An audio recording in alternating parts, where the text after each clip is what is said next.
Okay, so let's talk a little bit about that. You've been doing a lot of writing, and you've been doing a lot of podcasts that really do speak directly to the truth. And one of the areas that you talk about is confidence. And you take a look at the world today, and there's a lot of people in the world who've been impacted. Their confidence has been shaken over the past few months. What has to happen for someone who's had these confidence shaken or who's had these bad defeats in life? What do they have to go through to be able to restore that? Well, everyone views things through the events of the world. No, I don't. Once again, there's nothing they can do to get the confidence. There's nothing they can do. Nothing.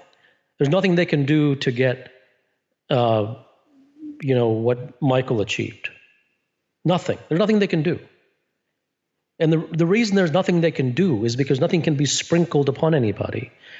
So once again, you did it again. And that's why I asked you if you heard me. You tend, once again, we're talking openly, Mo. I'm not bashing you. I love it. I appreciate it. Okay. So we're talking openly, and you tend to ask questions, then I answer the question, then you go on to the next question. And it's almost like you're in the middle of the next question before you even heard the response to the first one. And it isn't that my words are so important that you need to listen to them, but when you ask the next question, it's asked as if you never heard the response to the first one, and therefore the framework hasn't changed. You're still asking to help people. I'm getting better at that. I don't want you to get better, and I don't even want you to stop. All I'm saying is I'm not interested. I'm not interested in helping anymore. So how do you look at confidence? What does that even mean to you?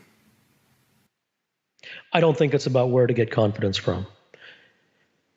I think it's about where one's desire, what direction one's desire is in, and if it even exists. Not that it should. So at a point when you're at the lowest point in your life. Yeah, you're at the lowest point of your life always. You're not in your lowest point of your life just because of Corona. You're always at the lowest point of your life. It's just a detail. You're always suffering. Show me a human being who wasn't suffering. It's just more details of suffering.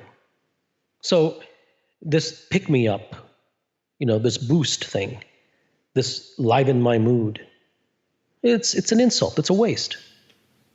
I agree. I don't think you do agree, though. I'm tired of it too. If you were tired of it, then I would say that you wouldn't have asked me the question. If you were really tired of it, you wouldn't have asked me for the pick-me-up. Well, it's not a pick-me-up. It is. It is. If someone's at the lowest point in their life, what can I say that will give them more confidence? Who cares? Whatever someone needs in the lowest point, and then they need it only then whenever the so-called economy comes back and everything, they'll be back to where their default state. Everyone's always falling. The people who really get somewhere are the ones who are trying to get there even when they're not falling. Not when they have fallen, then they look up for a helping hand.